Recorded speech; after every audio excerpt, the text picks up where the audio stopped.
என் அன்புக்குரியவர்களே, நம்முடைய ஆண்டவரும் இரட்சகருமாகிய இயேசு கிறிஸ்துவின் நாமத்தில் உங்களை அன்போடு கூட வாழ்த்துகின்றேன். ஆண்டவர் மிகவும் நல்லவர். வாழ்க்கையில நிறைய போராட்டங்கள் உங்களுக்கு. இந்த போராட்டங்களை எப்படி ஜெயிப்பது, எப்படி மேற்கொள்வது, என்னதான் செய்யப் போகிறார் ஆண்டவர் என்று கலங்கி போய் இருக்கிறீர்கள்.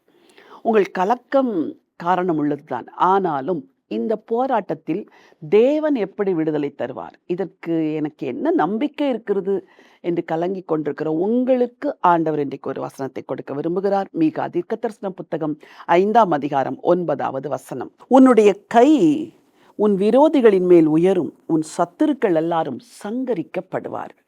ஆண்டவர் சொல்லுகிறார், உன் கை உன் விரோதிகள் மேல் உயரும், உன் சத்துருக்கள் எல்லாரும் சங்கரிக்கப்படுவார்கள். அதன் பொருள் என்ன? நீ சந்திக்கிற இந்த போராட்டத்திலே உன் கை தாழ்ந்து போவதில்லை. உன் கை விரோதிகள் மேல் உயரும். அமலேக்கியரோடு யுத்தம் நடந்த பொழுது மோசே தன் கரங்களை உயர்த்தி தேவனை நோக்கி ஜெபித்துக் கொண்டிருக்கிறார். அந்த கரங்கள் தளரவே இல்லை. கரங்கள் உயர்ந்திருக்கும் பொழுது யோசுவாவும் இஸ்ரவேலரும் மேற்கொள்ளுகிறார்கள். கரம் தளரும் பொழுது அமலேக்கியர் மேற்கொள்ளுகிறார். இது ஏதோ ஒரு கதையாக தேவன் எழுதி வைக்கவில்லை. உங்கள் வாழ்க்கையிலும் அதுதான்.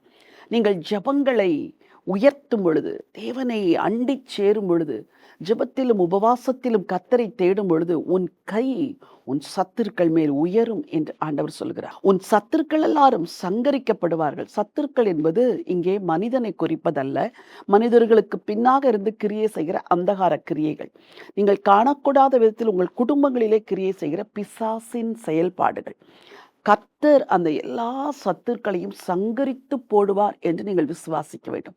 பிள்ளைகளின் உள்ளத்திற்குள் கிரியை செய்கிற அசுத்த ஆவிகள், குடும்பத்துக்குள் கிரியை செய்கிற அசுத்த ஆவிகள், புருஷனுக்குள், மனைவிக்குள், இன்லாஸ்குள், இன்னும் பலருக்குள் கிரியை செய்கிற அசுத்த ஆவிகள், அலுவலகத்தில் உயர் அதிகாரிகளுக்குள் கிரியை செய்கிற ஆவிகள், இவைகள் எல்லாம் சங்கரிக்கப்படும் என்று ஆண்டவர் சொல்லுகிறார்.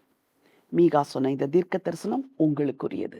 உரிமை பாராட்டுங்கள், ஜெபம் பண்ணுங்கள், இந்த வசனத்தை பிடித்துக் கொள்ளுங்கள், நிச்சயமாய் ஜெயம் எடுப்பீர்கள். உங்களுக்காய் ஜெபிக்கிறேன். பரலோகத்தின் தேவனே, அன்பின் ஆண்டவரே, ஜீவனுள்ள தேவனே, இந்த நல்ல வார்த்தைகளுக்காக நன்றி செலுத்துகிறப்பா. உன்னுடைய கை உன் விரோதிகள் மேல் உயரும், உன் சத்துருக்கள் எல்லாரும் சங்கரிக்கப்படுவார்கள் என்று சொன்னீரே.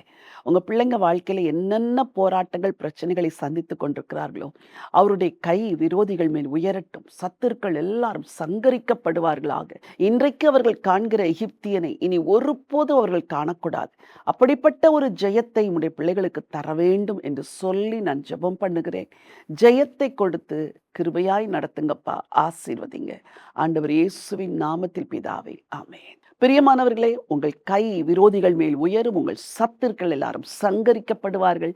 இந்த வார்த்தையை விசுவாசிங்கள். சமாதான காலங்கள் உங்களுக்காய் காத்திருக்கிறது. இந்த நினைவோடு இந்த நாளை துவங்குங்கள். இந்த நாள் ஒரு வெற்றியின் நாள். God bless you.